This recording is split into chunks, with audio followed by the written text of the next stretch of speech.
pensavamo che insomma questa partita l'avrebbe giocata e vinta. Ha colpito duramente, molto più di quanto ci si potesse aspettare, il Covid-19 nella grande famiglia della Permac Vittorio Veneto, società di calcio femminile che milita in Serie B. Con profonda commozione, come si legge nella nota pubblicata sul sito, la società ha annunciato la morte, dopo un mese di ricovero, del suo direttore generale Giovanni Gio Bolzan, di appena 55 anni.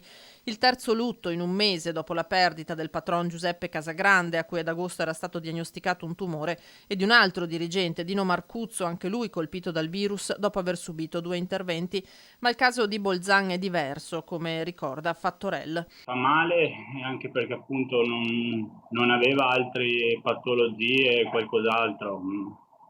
Sì, il fratello diceva un po' la pressione alta, ma insomma niente di grave, niente di che.